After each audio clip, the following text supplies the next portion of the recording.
Bem, vou falar de Snowden como um ator na ciberguerra. Depois vou falar da ciberguerra e software livre, qual a relação entre ambos e algumas reflexões para encerrar. Desde 5 de junho do ano passado, quando surgiu a primeira notícia das revelações que Snowden tinha conseguido amealhar com os 2 jornalistas que ele ficou conhecendo em Hong Kong, eu conhecia por e-mail até então. Eu tenho escrito em várias ocasiões sobre o assunto e a dificuldade que eu tenho é de explicar para as pessoas que não estão acompanhando muito de perto que história é essa de ciberguerra. Então, quem quiser depois conhecer mais detalhes dessa narrativa onde eu tento colocar a minha visão do que está acontecendo no mundo hoje, no que diz respeito ao papel da informática para o nosso futuro, neste endereço que está em azul aí, vocês podem encontrar todas essas peças aqui, vídeos, textos ou entrevistas. Algumas, como vocês podem ver em asterisco, foram vetadas. O jornal pediu para falar com o especialista, o que eu tinha a dizer não cabia no jornal, descartado. Revista Galileu, Correio Brasiliense e Folha de São Paulo. Bem, uma das coisas que Snowden derrubou foi, o que mudou com as denúncias de Snowden foi a confiança. Não, mas não é bem nas boas intenções de um poder ou de outro, e sim no que de fato está acontecendo no mundo econômico, no plano econômico. Por quê? Custou aparecer, mas isso no início, entre junho e outubro, mas depois do que aconteceu recentemente na Ucrânia, vocês vão ver aparecer com mais frequência no noticiário esse tipo de notícia. Que tipo de notícia é essa? Bem, está em inglês, mas eu vou comentando, né? Essa é uma notícia do New York Times sobre a maior empresa de vender informação em tempo real sobre bolsa de valores, bolsa de mercadorias e futuros. Aqui em Paracatu vocês têm que estar atentos para o mercado de laticínios, porque é como a cidade é conhecida em Brasília, né? Admite que o vigilantismo praticado da empresa de Snowden tinha sim interferido no negócio da empresa de vender informação sigilosa sobre atividades econômicas para os seus clientes. Ou seja, tinha gente sendo enganada sobre informação em tempo real fornecida pelo serviço Bloomberg por interferência maliciosa da empresa para que trabalhava Snowden e outras parceiras do vigilantismo global americano, como denunciado por Snowden. E aqui uma matéria do Russia Times. Recentemente o secretário de Estado norte-americano foi, numa das apresentações dele, demonizar essa rede de TV russa que transmite em inglês 24 horas por dia para todo mundo, com estúdios em Washington, Londres e Moscou. E isso está incomodando o Departamento de Estado, porque um dos efeitos da internet ter alcançado o estágio que alcançou hoje é as mentiras oficiais praticadas pelo governo para conduzir a opinião pública na direção que legitima o que eles querem fazer, estão tendo uma vida útil cada vez menor.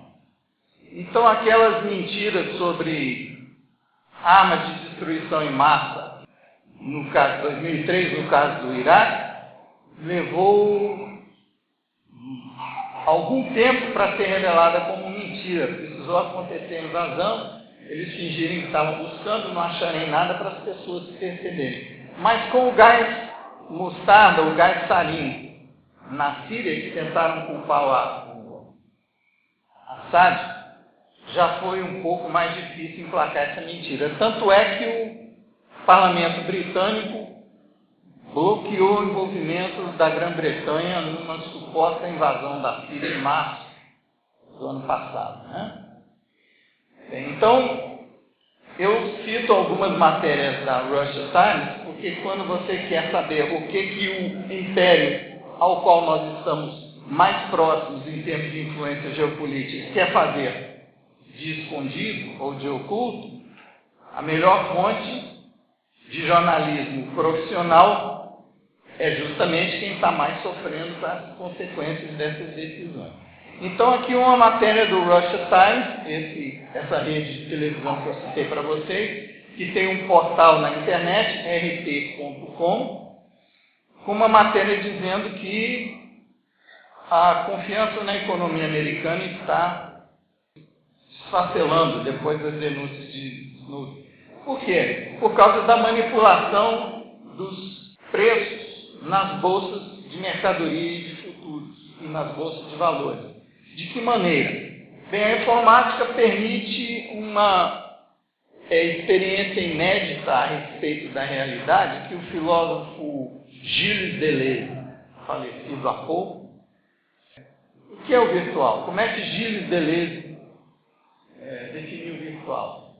Gilles Deleuze definiu o virtual assim: o virtual não é o antônimo de real, não é sinônimo de irreal. O virtual é a indistinguibilidade entre o real e o irreal.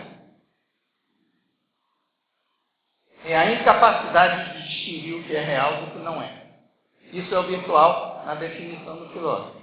Se aplica no caso da notícia que a gente leu. Por quê? Porque com uma operação chamada Short Naked Selling, traduzindo literalmente a português, seria venda curta nua, operadores da Bolsa, com uma quantia ínfima de dinheiro, compram um contrato onde prometem entregar uma ação que eles não têm.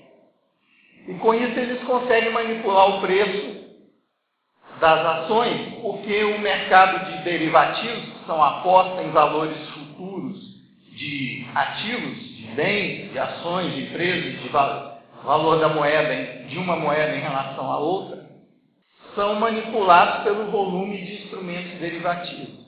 Então, por exemplo, o Libor e o Forex são os dois maiores mercados de câmbio de uma moeda em outra.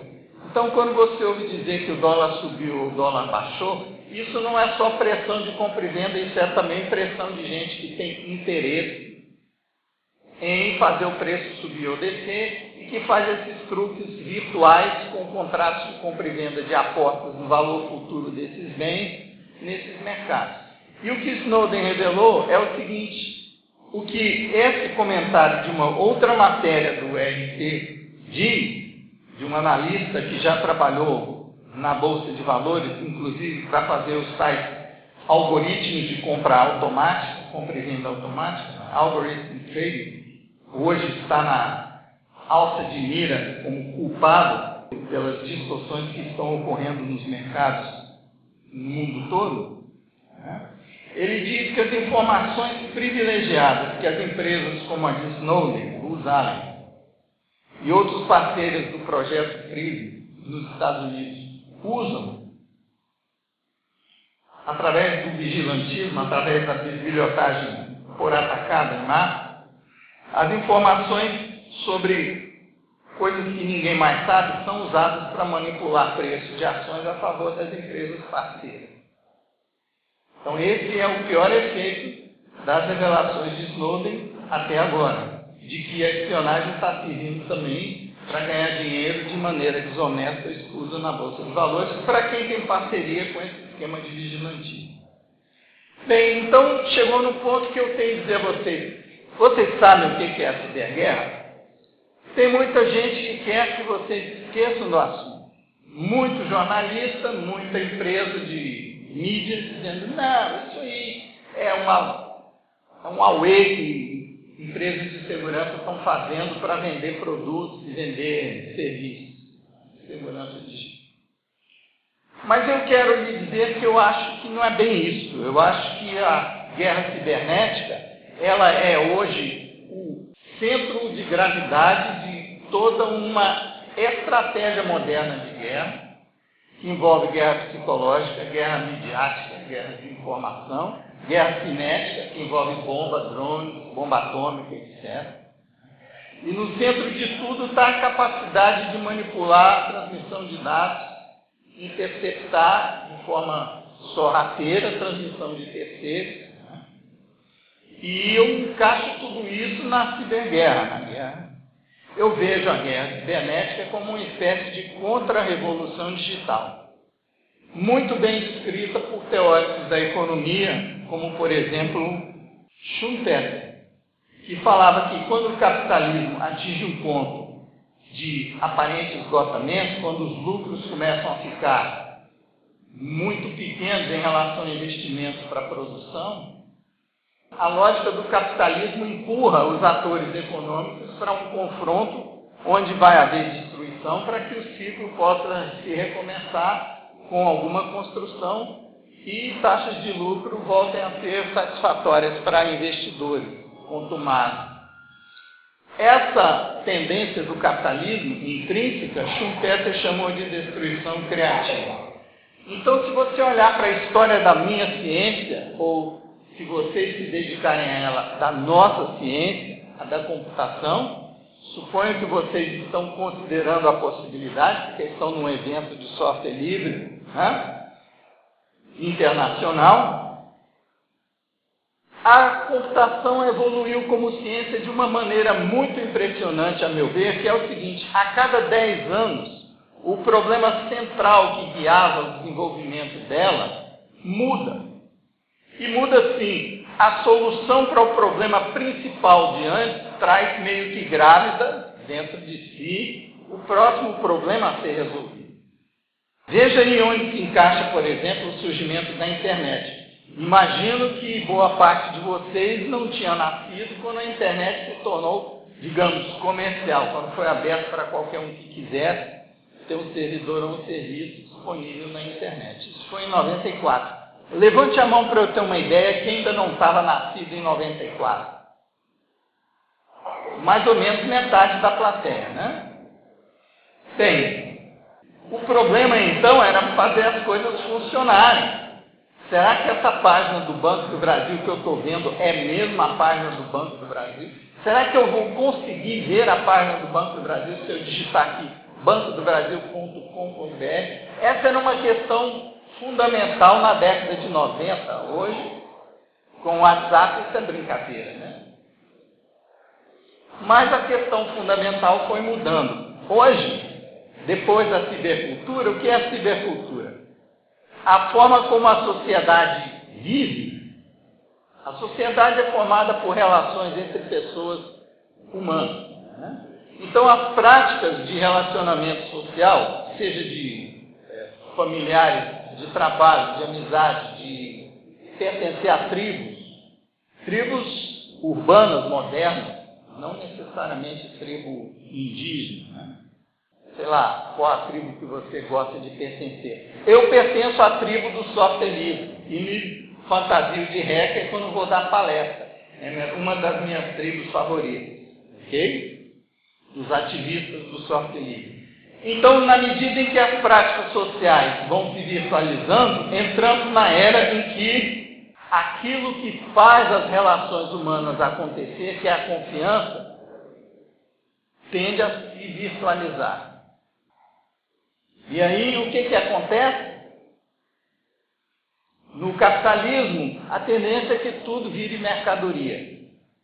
E assim, no momento em que chegamos, que vocês conhecem como a internet, onde os serviços são gratuitos, é porque agora a mercadoria é você. Os dados sobre a sua vida são mercadoria para quem conseguir amealhar maior quantidade possível de dados pessoais. No Crypto Park em São Paulo, onde eu fui palestrar sobre o processo de votação eletrônica nosso, que é virtual no sentido de beleza, não sabe o que é real e o que é irreal, porque ninguém pode recontar votos. Eu ouvi de um colega que estava lá no evento, a gente saiu para almoçar, caminhando assim, ele falou uma coisa que eu achei muito interessante e tenho pensado nisso desde então. Dados pessoais é como matéria radioativa. Isolados, eles não perturbam a natureza, eles não perturbam ninguém. Mas quando eles se concentram, eles adquirem o poder de provocar reações em cadeia e podem tirar a capacidade das pessoas viverem em paz. Enquanto a gente está vivendo num mundo de fartura, como vocês hoje aqui, isso aparentemente não é problema, mas assim como a radiação, os problemas vão surgir depois, com as consequências. Que é o que está pintando na guerra cibernética, que é uma mudança na maneira como as finanças do planeta funcionam. De fato, se concretizar, vamos passar por um momento de ruptura onde vocês podem ter experiências desagradáveis do tipo chegar num caixa eletrônico para tirar dinheiro da sua conta, que você sabe que tem saldo, mas a máquina diz assim, fora de operação, tela azul para você, não sabemos quando você vai poder tirar seu dinheiro, como já foi testado em Chipre, por exemplo. Então, na cibercultura, os dados pessoais, a sua privacidade se torna mercadoria, trocada a preço de banana por conveniência, pela sensação de importância, de ser conhecido, de ser popular, de ser famoso. É uma armadilha, que é muito útil na ciberguerra, que é a próxima etapa. Porque se a privacidade é a mercadoria de hoje e ninguém dá valor a ela, troca por qualquer coisa, então o que vai acontecer com a mercadoria? Vai desvalorizar. Em desvalorizando, a lógica de chupeta engata. Então algo precisa ser destruído agora. Quem melhor descreveu a guerra cibernética, para não parecer que é paranoia minha apenas, foi, do que eu andei lendo por aí, o Exército de Libertação Popular da China. A China continental comunista, maior país do mundo. E curioso que eu peguei essa descrição da ciberguerra numa matéria da Reuters, que é uma das 5 grandes agências que propagam a propaganda que os bancos centrais privados do planeta querem que as pessoas entendam como realidade. Então isso era de uma época em que a China estava sendo pintada como grande vilã dos tempos modernos, pelo grau e o nível de espionagem industrial que ela estava fazendo com os hackers dela, antes de Snowden. Então, enquanto a China estava na defensiva, os americanos acusam eles, os chineses, de estarem provocando a guerra cibernética, porque olha aqui o que o exército chinês tem a dizer sobre isso. Vou ler para vocês pela importância. Já que tem gente aí atrás que não quis ir para frente, acredito que não dá para ler daí. Assim como a guerra nuclear era a guerra estratégica da era industrial, a ciberguerra é a guerra estratégica da era da informação. E essa se tornou uma forma de batalha massivamente destrutiva, que diz respeito à vida e morte de nações. Uma forma inteiramente nova, indizível e silenciosa, e que está ativa não apenas em conflitos e guerras convencionais, mas também se deflagra em atividades diárias de natureza política, econômica, militar, cultural e científica. Os alvos da guerra psicológica já mudou, não é mais cibernética, é psicológica. Porque o fronte decisivo da guerra cibernética é na cabeça das pessoas. Os alvos da guerra psicológica na internet se expandiram da esfera militar para a esfera pública. Nenhuma nação ou força armada pode ficar passiva e se prepara para lutar a guerra da internet. Gente, a liberdade que vocês têm hoje, ela não é eterna nem é gratuita. Ela tem um preço. Vendo como a estratégia na guerra psicológica para quem detém o poder econômico está sendo solapada, erodida, sabotada com uma guerra de guerrilha da imprensa independente, do jornalismo independente, dos blogueiros independentes que têm consciência política, essa liberdade não vai durar muito. É claro que para falar besteira no YouTube ou para falar besteira no WhatsApp ou no Facebook, a liberdade vai continuar. Mas a liberdade de expressão na internet, se vocês concordarem comigo até o fim da minha apresentação, pode estar com os dias contados. Bem, se isso parece que é muito fantasioso, muito paranoico, imaginem vocês que uma das técnicas de se controlar as pessoas através do medo é com esse tipo de armamento que mostra muito bem a interseção entre a guerra cinética, de bombas e balas que matam pessoas, e a guerra cibernética, de programas e hardware. Aqui você tem a mistura no mesmo dispositivo das duas coisas. Um computador que guia a aeronave não tripulada, o drone, com uma rota pré-programada, e bombas que vão destruir quem encontrar no caminho, onde elas forem lançadas. Bem, como é que o virtual funciona na cabeça das pessoas para inverter as coisas? Nessa manchete do Terra, que explica o que é drone, o título para explicar o que é drone para o leigo é o seguinte: o lado oculto da guerra contra o terror. Quem é terrorista? Virtual. Terrorista é um ente virtual. É qualquer um a quem caiba o rótulo. Vocês vão ver lá na frente, daqui a algumas transparências, que o rótulo vai caber perfeitamente aqui. Eu vou botar para vocês. Aqui o rótulo está sendo usado dessa forma. O lado oculto da guerra contra o terror. Eu traduziria assim: o terror a favor do lado oculto da guerra. O que os drones fazem é aterrorizar. Na Palestina, no Iêmen ou no Paquistão, qualquer coisa que você está fazendo, quando houve barulho de avião, instala-se o pânico na hora, porque você não sabe onde é que vai cair a bomba. Isso é uma fábrica de terroristas de verdade. A cada 10 civis inocentes que são mortos, 50 familiares dos mortos vão decidir ser terroristas de verdade por conta dessa injustiça. Então, esse tipo de arma é autojustificadora. O uso dela justifica ela continuar sendo usada. E assim a guerra cibernética tem suas facetas, suas nuances, porque é uma guerra virtual. Você não está vendo. A menos que a bomba caia perto de você, você vai.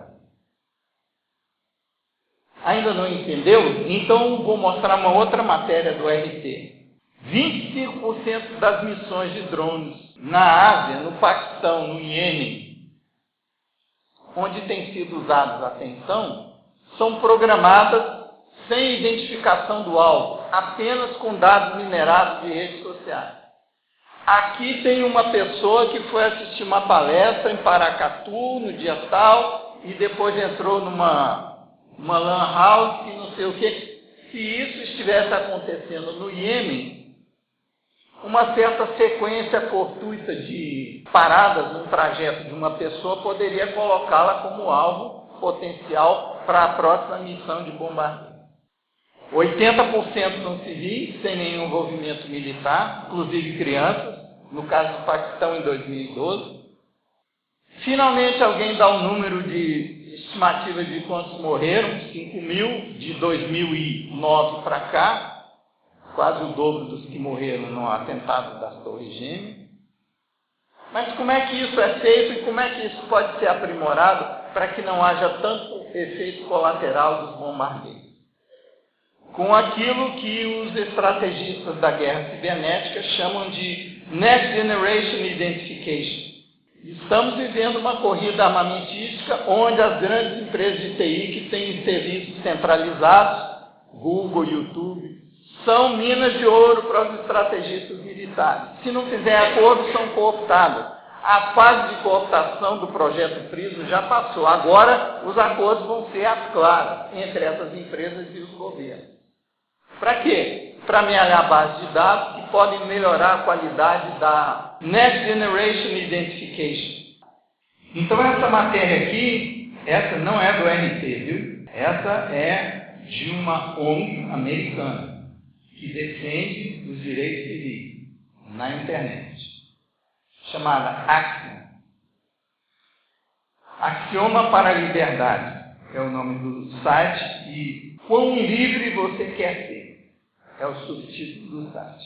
Então, ela tem uma matéria mostrando falas do diretor do FBI, justificando essa corrida armamentística para montar base de dados globais com dados de identificação de nova geração. Biometria, traços de uso de celular, de uso de redes sociais, etc. Compra de cartão. Precisamos reconhecer que as mudanças que estão ocorrendo na sociedade, está o diretor do FBI falando, more time, está tirando das pessoas o privilégio da anonimidade. Bem, será que ele está blefando? Um dos motivos para... Vocês já fizeram recadastramento biométrico aqui em Paracatu? Eu iniciei um movimento de obediência civil para quem quiser conhecer o movimento e aderir, pedir à Justiça Eleitoral que obedeça à Constituição e respeite o seu direito à liberdade. E explico por quê. Porque a biometria para identificar na urna, ela não serve para quem está sendo alardeado, ao contrário, ela funciona mensuravelmente como camuflagem para fraude de cadastro, porque a identificação biométrica é uma identificação probabilística e o direito de votar é constitucional e é uma obrigação do eleitor, então o eleitor não pode ter seu direito de votar bloqueado por uma falha tecnológica. Então tem que haver um mecanismo de contingência para quem apresentar falso negativo na hora de identificar, que é a mesma senha de antes. E o fabricante diz que o equipamento vendido para a Justiça Eleitoral para identificar eleitor na urna deve dar em torno de 1% de falso negativo. Só que a necessidade de deixar a senha para liberar falso negativo continua permitindo que mesário desonesto libere para eleitor que não veio votar o companheiro do partido ir lá e votar no nome do outro.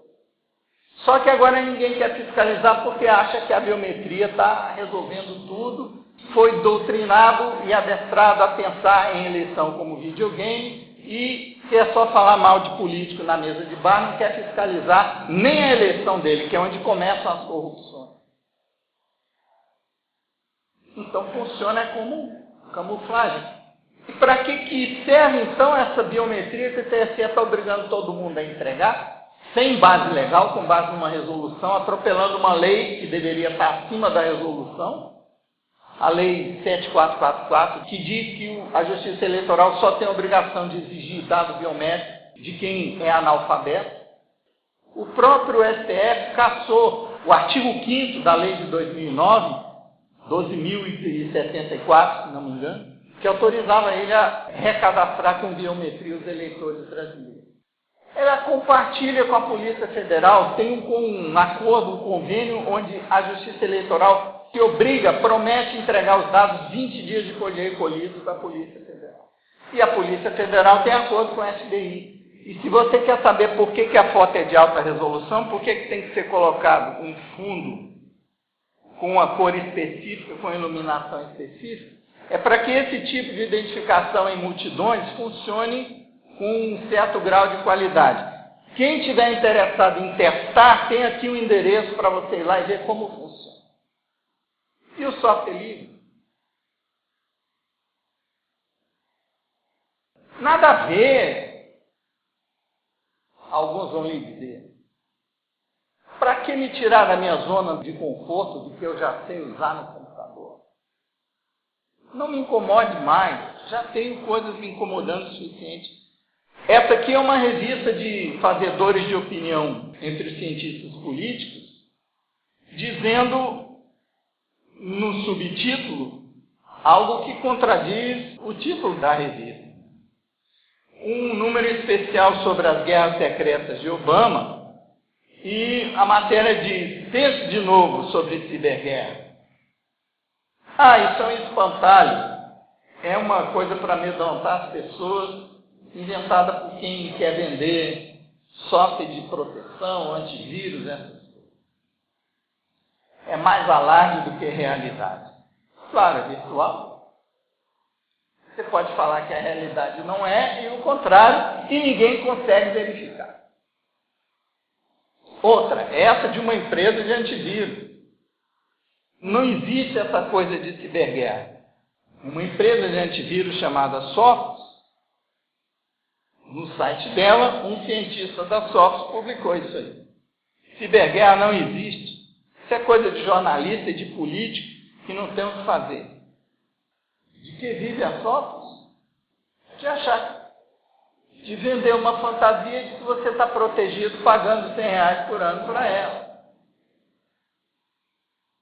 Ela não quer que você perceba que o buraco está bem mais embaixo e que essa proteção que ela pode lhe dar é contra estilingada quando a cidade está pegando fogo.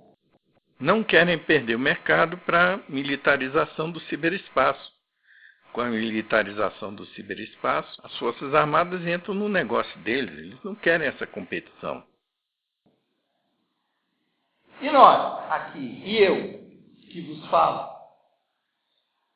em 2010, começou a entrar no radar, conforme aquela história da computação que eu mostrei para vocês, que o Brasil é alvo na ciberguerra. Também pudera. A quantidade de recursos naturais que nós temos, vocês são testemunhas. Uma empresa canadense hoje controla a mineração no morro ao lado da cidade. A importância do ouro pode ter desaparecido, mas apenas momentaneamente.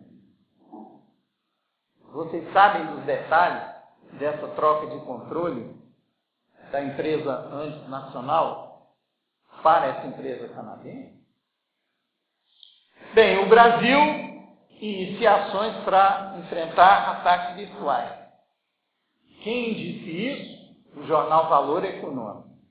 Em 14 de junho de 2011, entrevistado um diretor do Gabinete de Segurança Institucional da Presidência da República, mas ele foi presidente de um consórcio que foi fundado para combater a política em favor do software livre do governo Lula, que deu início em 2005. A Aliança pela Livre Escolha. Ele continua lá na Presidência da República. Todo evento que ele organiza de segurança, a Microsoft é a principal convidada para abrir e encerrar o evento. Então ele diz o seguinte: quanto mais se destaca no cenário internacional, mais o Brasil desperta o interesse dos hackers. Dos hackers? Não seriam dos capitalistas? Dos banqueiros? Os que se acham donos do mundo? É a ascensão de um novo tipo de hacker, diferente das gangues em busca de lucro com fraude, que está preocupando os governos, diz Mandarino, na matéria de capa do jornal Valor Econômico, jornal lido pelos banqueiros. Trata-se do chamado hacker ativista, que tem supostas aspirações ideológicas. Gente, todo mundo tem uma ideologia. A diferença é que quem está no poder produz um discurso onde a palavra não é usada, como se a palavra dele fosse o filtro de realidade para quem tem juízo. Nós vivemos numa época em que a ideologia predominante é neoliberal, consumista e hedonista. Ideologia é a maneira de enxergar o mundo. É uma narrativa básica para enxergar o mundo. Certo? Todo hacker vai ter alguma aspiração ideológica. Nem que seja de continuar alimentando, enquanto puder, seu vício de hackerismo, porque hackerismo é vício. Ficar o tempo todo no WhatsApp também. Quem são esses hacktivistas? Quem divulgou isso? Quem plantou essa matéria, botou o Mandarino para falar na primeira página do Valor Econômico? Está aqui, ó. No início de junho, a Organização do Tratado do Atlântico Norte, OTAN, divulgou um relatório. Não sei se vocês sabem, mas em 99, a OTAN se declarou polícia do mundo. Não, nós não somos mais Tratado de Atlântico Norte, não. Agora nós somos polícia do mundo para vigiar o capitalismo.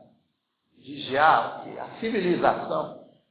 Defesa global. Defesa global, então quem é o inimigo? Os extraterrestres?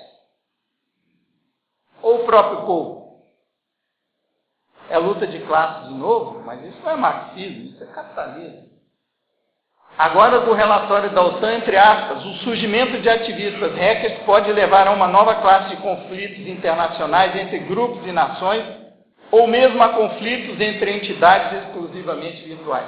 Gente, eu, para mim, tenho hoje que a tese mais coerente sobre por que Snowden ainda está vivo e por que ele fez o que ele fez, não é que ele é bandido ou que ele é herói.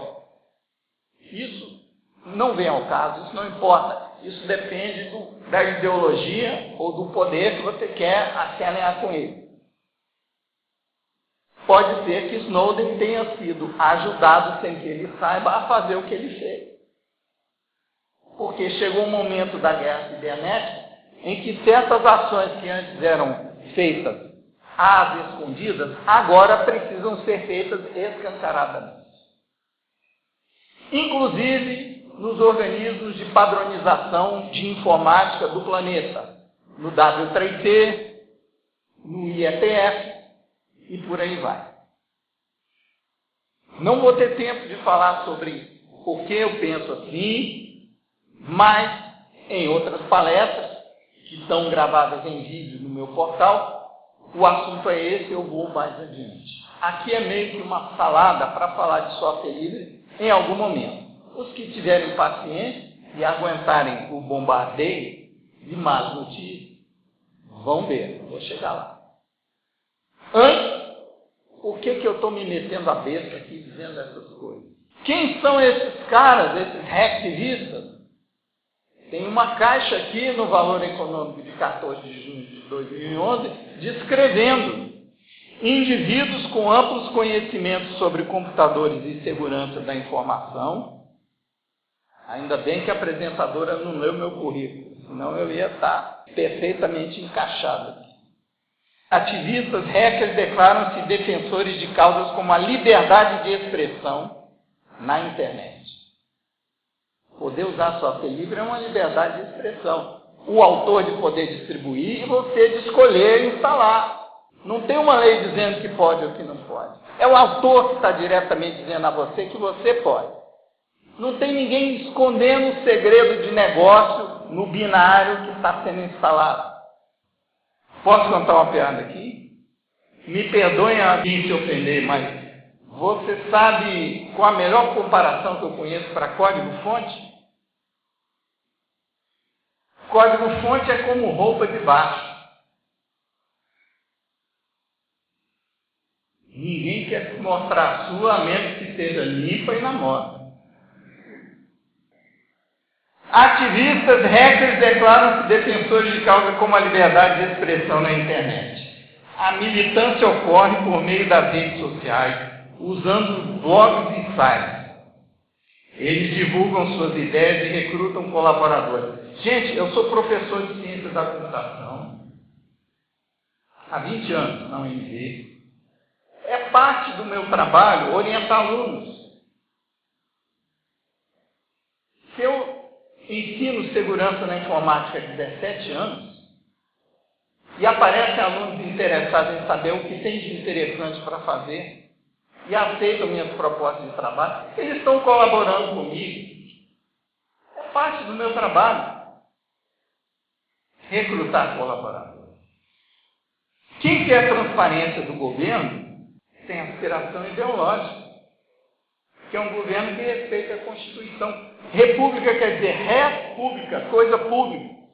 As ações de Estado têm que ser praticadas dentro de certos critérios de transparência, economicidade, tarará, tarará.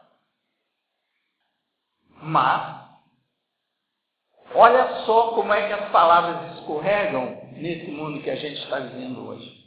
Alguém poderia perguntar, mas esse negócio de drones, isso é só lá no Iêmen, no Paquistão, onde se meteu o Bin Laden?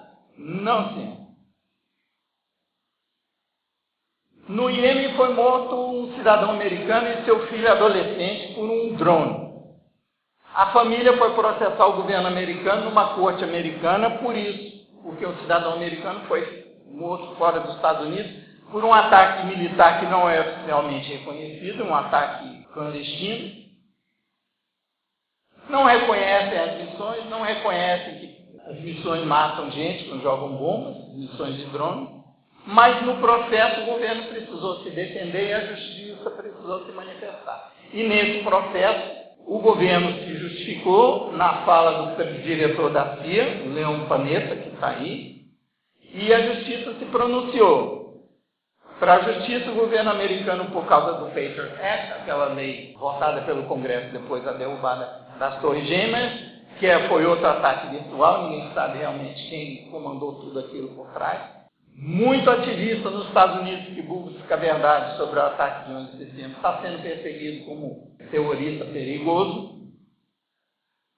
Mas o Departamento de Justiça disse que a Casa Branca tem sim direito de usar drones, inclusive em território americano, para matar cidadãos americanos, sem processo legal, sem que seja uma missão militar reconhecida, de forma clandestina, usando drone. E a justificativa apresentada em juízo, repetida aqui nesse diagrama, a Associated Press, Leon Panetta diz: os Estados Unidos estão engajados numa guerra global ao terror, e drones são uma ferramenta eficaz contra militantes que planejam ataque. Eu estou planejando um ataque à desfaçatez das autoridades que estão investidas de mandato eleitoral para exercer função pública. Com o movimento de obediência civil, eu não estou fazendo outra coisa senão isso. Então eu me encaixo perfeitamente. Sou militante porque não recuso o convite.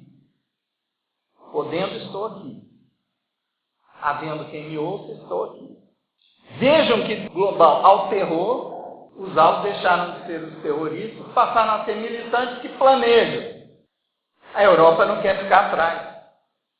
Está se queixando nesse artigo publicado no RT de que eles não têm uma lei como o Patriot Act que favorece a formação de alianças como o projeto PRISM, por exemplo, onde as empresas que detêm bases de dados de usuários de TI, Facebook, Google, etc., municiam o Next Generation Identification das operações militares ou clandestinas dos serviços secretos, para instalar o terror de Estado, para domar psicologicamente a sociedade. Eles também querem. E nós estamos livres? Não. A quarta frota, que foi reinstalada para cuidar do Atlântico Sul, depois que o pré-sal foi descoberto, está reclamando que a verba deles para drones é pequena, que eles só podem comprar e treinar e usar drones de reconhecimento, esses que parecem de brincadeira. Eles querem drones de verdade, porque o dia que precisarem soltar bomba aqui na América do Sul, a tropa tem que estar treinada e eles têm que estar com tudo nos carros. Essa não é matéria do RT. Essa é de um site especializado em assuntos militares. Bem, então, onde estamos? Estamos numa situação onde esse tipo de fala minha incomoda. Por quê? Incomoda porque a gente vive numa fantasia que é alimentada nessa guerra psicológica por quem tem interesse em que seja alimentada.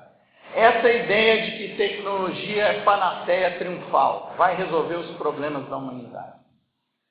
Espera até você tentar tirar dinheiro de um caixa eletrônico e nenhum caixa eletrônico na sua cidade ou no seu país estiver cuspindo dinheiro e sem poder dizer quando vai voltar a cuspir dinheiro. Como é que a gente vai viver? Nossa sociedade ficou muito dependente de tecnologia, como se ela funcionasse sozinha. Inclusive o conceito de dinheiro e de moeda. E é aí que está o calcanhar de Aquiles da nossa sociedade no momento em que estamos vivendo, que é a batalha definitiva ou principal na ciberguerra. Qual a moeda que vai prevalecer agora que o dólar está atingindo o fim da linha de moeda de reserva de valor e de comércio internacional, por conta da maneira como foi administrada a sua emissão até aqui. Então, qual é a tendência? A tendência é as pessoas se levantarem e saírem. Mais ou menos 1/3 até aqui. Por quê? Porque a mente humana tem uma maneira peculiar de lidar com o medo. Ela não combina bem o medo com a razão. Isso já foi descrito por psicólogos que descreveram a síndrome de Estocolmo. Uma relação psicológica observável em vítimas de sequestro em que o refém mostra sinais de lealdade ao sequestrador. Gente, é curioso participar de convidar pessoas para um FliSol. Traga sua máquina para instalar um software livre, mas vai apagar meu Windows? Não pode. Não obstante o perigo ou o risco sobre o qual o refém é colocado. Quer um exemplo? No virtual, o que é real e o que é irreal é indistinguível. A erosão da privacidade que estamos vivendo é um perigo real? Ou os riscos alardeados, como aquelas 2 matérias de ciência política que eu mostrei antes, e de um portal da empresa Sophos, os riscos alardeados são irreais. Trocado em miúdos, a liberdade pode ser trocada por proteção? Um dos fundadores da América, Benjamin Franklin, descreveu em curtas palavras, de forma curta e grossa, a filosofia nietzschiana que guia a lógica dos donos do mundo, aqueles que se acham donos do mundo, os grandes banqueiros internacionais. Quem troca um pouco de liberdade por mais sentimento de proteção não merece nenhuma nem outra. Eles seguiam por um modelo que foi descrito por um globalista que anteviu tudo isso antes da Segunda Guerra, Aldous Huxley. Um Estado totalitário realmente eficiente seria um no qual os todo-poderosos mandantes da política e seus exércitos executivos controlam uma população de escravizados que não precisam ser coagidos porque eles adoram a sua servidão. Eu quero servir ao meu Senhor Jesus Cristo. Eu adoro essa servidão. Mas a servidão de que fala Aldous Huxley não é aquela de que me fala a Bíblia. E o software livre? Ainda não falei dele, né? Bem, vou começar por aqui para falar de software livre. Um dos documentos que Snowden vazou, que Glenn Greenwald, o jornalista que era freelancer no Rio de Janeiro até receber um prêmio Pulitzer e ir aos Estados Unidos, a Miami, receber o prêmio, testando as águas para ver se ele ia ser preso ou não, um dos documentos que vazou foi esse aqui, planejamento do aparelho de serviço secreto americano para os 5 olhos. 5 olhos representam o ressurgimento do Império Britânico. O plano de governo global totalitário existe desde 1580, quando a Igreja Anglicana se separou da Igreja Católica, que tinha um plano semelhante. Estamos vivendo as consequências desse plano que começou em 1580, no Palácio de Buckingham, na Inglaterra, não me lembro agora o nome da rainha, e que passou pela colonização e independência dos Estados Unidos. Eu vou passar para o português e ler em português 3 itens do planejamento de inteligência do Serviço Secreto Americano para o quadriênio 2012 a 2016, estamos no meio dele, que Snowden vazou, Greenwald publicou. Metas: enfrentar softwares de criptografia domésticos ou alheios. A ponto de referência aí é os Estados Unidos, né? Alheios são os nossos, domésticos são os que vêm de lá. Atingindo suas bases industriais com nossas capacidades de inteligência, de sinais e humanos. Influenciar o mercado global de criptografia comercial por meio de relações comerciais e pessoais de inteligência e por meio de parceiros diretos e indiretos. Derrotar as práticas de segurança cibernética adversárias para obtermos os dados que precisamos de qualquer um, a qualquer momento, em qualquer lugar. Gente, só uma maneira de resistir com tática de guerrilha esse plano. É com descentralização. quer usar uma rede social, existem redes federadas onde ninguém é dono do servidor que tem todos os dados. Os dados estão numa nuvem de servidores colaboradores, cada um da rede contribui com tempo de processamento na sua máquina e armazenamento na sua máquina para a federação. Nada de enriquecer o urânio de dados pessoais para tornar a massa perigosamente radioativa. Recado de Jeremy Zimmerman, agora na NET Mundial Coletiva, que rolou no Espaço Cultural de São Paulo, enquanto ocorria a dos governos e das grandes empresas no hotel. Tem uma semana, né? E é interessante porque, por mais que a gente queira achar que o Brasil está fora disso, existem sinais de que não tanto. Isso aqui é um documentário 60 Minutes, da CBS, dizendo: isso é Obama querendo vender o CIPSA, que é a próxima lei fascista para legalizar o estado de coisas de vigilância que eles estão praticando, para tornar obrigatório a cooperação de grandes empresas de TI à vigilantismo.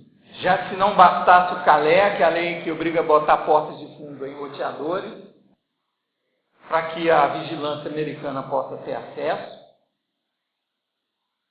Obama, para tentar convencer o Congresso a aprovar a lei, está dizendo o seguinte: escuta, nós precisamos proteger a nossa rede de distribuição elétrica. Tem país aí que está sofrendo apagão um atrás do outro, com gente testando técnicas de ataque cibernético à rede de distribuição de energia. Mas não disse qual país.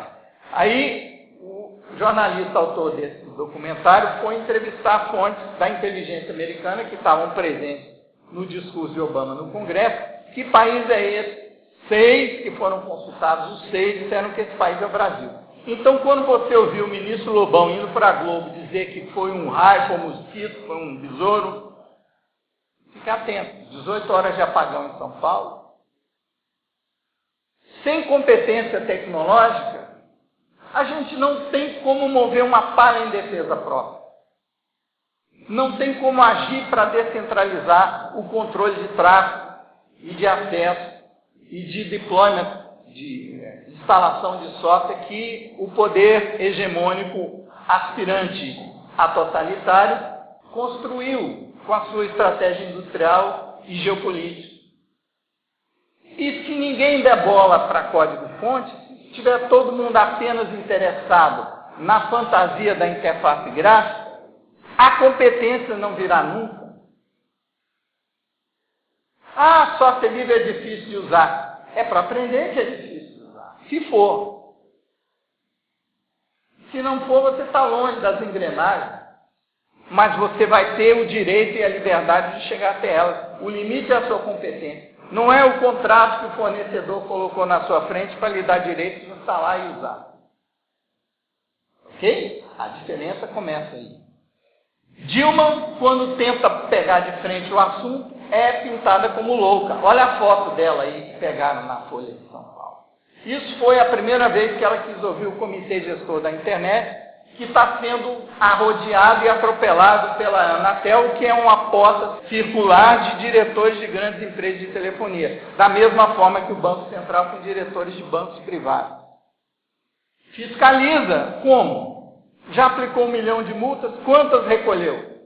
Aplica multa para dizer que está fiscalizando. Mas não cobra. Vai fiscalizar neutralidade na internet? Mas quer o monopólio mesmo assim? Quando o comitê gestor foi lá dizer para Dilma como é que a coisa podia ser feita, olha como ela aparece na Folha de São Paulo. Alguém aqui sabe da empresa Ciclades? Alguém aqui já ouviu falar da empresa Ciclades? Os outros não viram, vou contar. A Ciclades era uma fabricante brasileira de roteadores, que até mais ou menos 2000 e pouco fazia o quê? Fazia o que qualquer empresário competente e honesto pode fazer com software livre. Agregar valor ao conhecimento adquirido. Eles aprenderam a montar roteador com peça de hardware e instalavam Linux lá para gerenciar, da mesma forma que aquele cara, Stutterworth, o sul-africano que fez um passeio na nave espacial de 20 milhões de dólares, fez com certificação digital. Instalou um Linux, começou a vender certificado antes, enquanto só existia a VeriSign. A mesma coisa fez o pessoal da Ciclades no Brasil com o roteador. Chegou um ponto que tinha 20% do mercado. E aí o que aconteceu? A pressão dos 10% na licitação começou a perder em detalhe técnico, classificatório, tudo quanto é edital de compra de material de TI no governo brasileiro. Só Cisco e as outras começaram a ganhar as licitações. Aí o que eles fizeram? Tinham duas opções, ou fechavam as portas ou iam para os Estados Unidos. Mudaram a sede da empresa para os Estados Unidos. Agora lá eles têm que fabricar roteador sob o regime da Lei Calé, tem que botar a porta de fundo para a NSA bisbilhotar o que eles quiserem. Eles não querem ter trabalho, eles querem moleza, eles querem grampear onde o fluxo é grande. E a única tática possível para quem quer resistir é a diversificação, é a descentralização. É criptografia fim a fim e nada de serviço centralizado.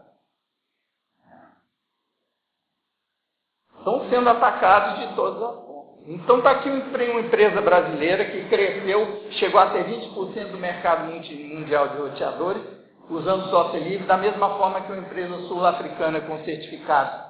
O que o cara fez? Vendeu, criou o Ubuntu, com os 80 milhões que sobraram da viagem que ele fez. Vendeu a Tuat por 100 milhões de dólares, deu um passeio na órbita terrestre por 20 milhões, o resto ele botou na Canônica. Está distribuindo o Ubuntu aí para o usuário final, que quer uma coisa parecida com aquela que ele aprendeu. O problema é que agora o cerco vem também pelo lado normativo, porque na ciberguerra a camuflagem favorita é o combate ao terrorismo, o combate ao cibercrime e o combate à pornografia infantil. Os 4 cavaleiros do ciberapocalipse.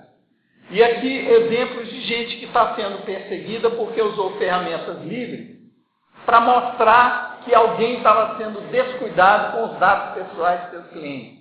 A TIT, no caso de Auenheimer, Isaac Wolf, no caso da Terracom, e Applebaum é o maior contribuidor do projeto Tor hoje.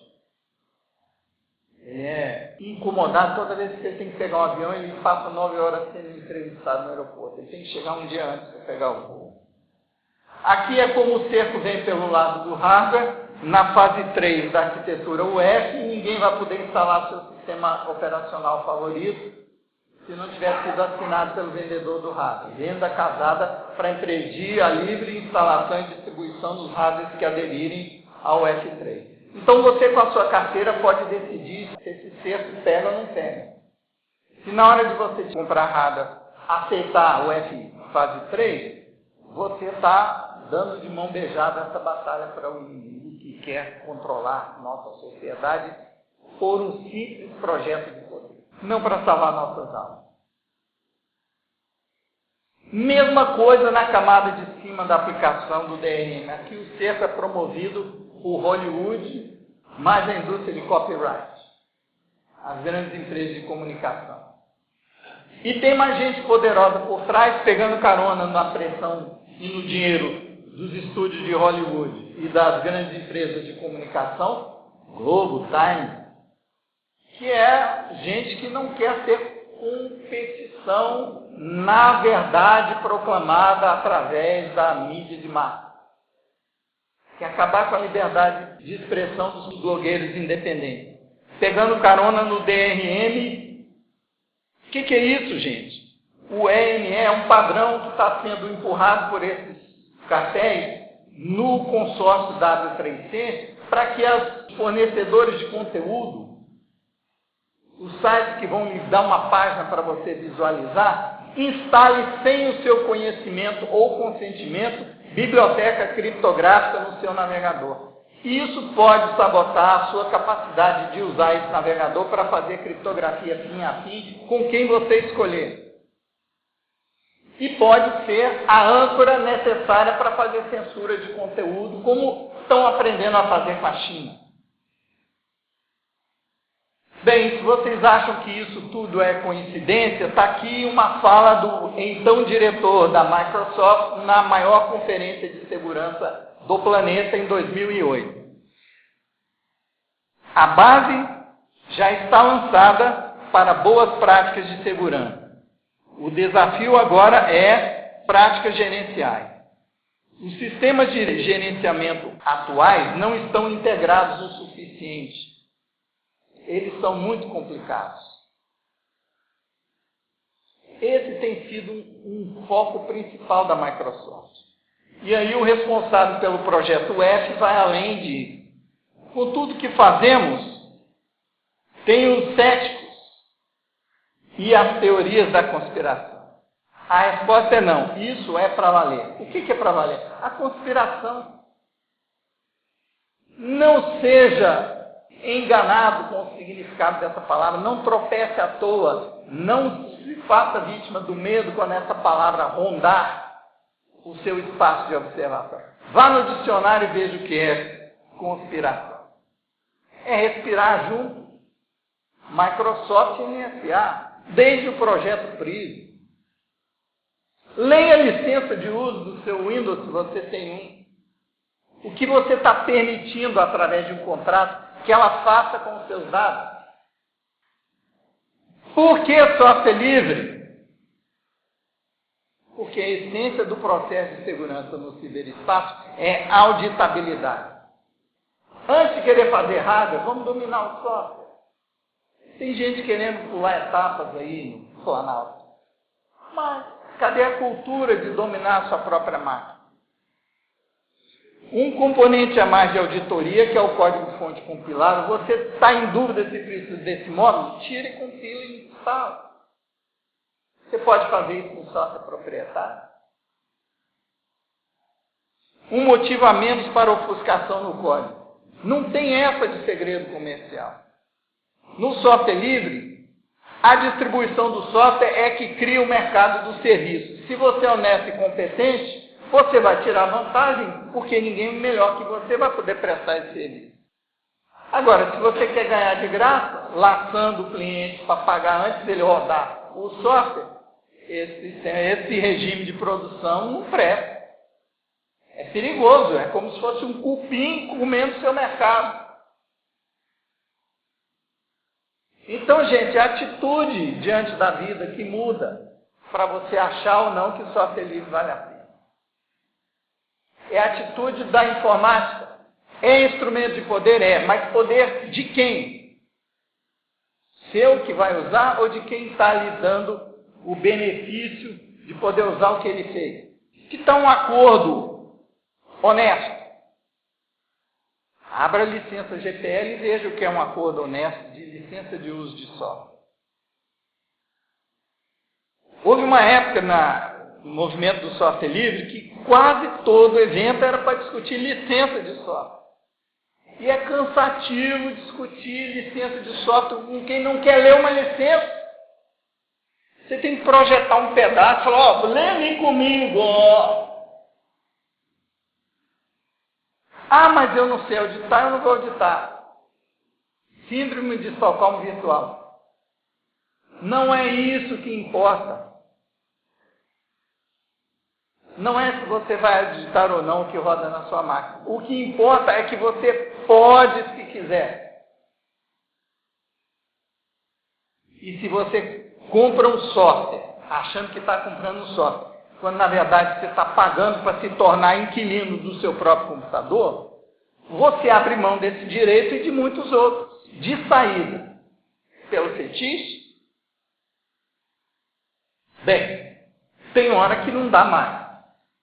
E aí eu me lembro de tentar convencer as pessoas, olha, software livre pode ser um aliado no desfecho do futuro que a gente está enfrentando agora, em que a informática se tornou arma pelo controle do poder no planeta. Nem cheguei a falar ainda da crise econômica e do colapso das moedas virtuais e como o Bitcoin pode ser uma solução sem intermediação de bancos para o caos que virá quando o castelo de cartas começar a cair. vai ter que ser outra palestra, vai ter que ser um próximo Flitzol, certo? Porque eu acho que eu já esgotei o tempo, né? Está aqui a arquitetura básica do Bitcoin, está aqui a fase, como a gente percebe, digamos, o conceito de moeda, criptomoeda, entrando no radar da psique coletiva como uma possibilidade. E lá no FIS eu vou falar das moedas criptográficas como a última barreira de liberdade digital e seus possíveis futuros. O que eu estou falando é conspiracionismo? Se o direito pode estudar conspirações, lá no artigo 171, estelionato, por que um professor de segurança na informática não pode? Se eu vou estudar conspiração, a melhor abordagem para mim é a semiológica, onde eu vou abordar a conspiração do ponto de vista do processo da comunicação. E eu chego à conclusão que para ser eficaz, uma conspiração tem que parecer apenas mera teoria. Eu finjo que eu tenho interesse oposto ao meu parceiro, vamos nós dois juntos enganar, estelionar. Órgão de fiscalização, Anatel, companhias telefônicas, Banco Central, bancos privados, mesma história. Essa palestra foi uma homenagem a Aaron Swartz. Quem quiser saber por quê, convido a visitar meu portal, que é esse endereço aí, onde em Ciberguerra tem um submenu para primeiro Marte. Os artigos que eu já escrevi sobre a história de vida de Aaron Swartz. A primeira vez que eu falei de Aaron Swartz foi no Fórum Sócio Livre da Paraíba. Eu disse assim: esse é o filho que eu queria ter como ativista. Não sabia que ele ia morrer, ia se matar daí a 1 ano e meio. Muito obrigado a todos.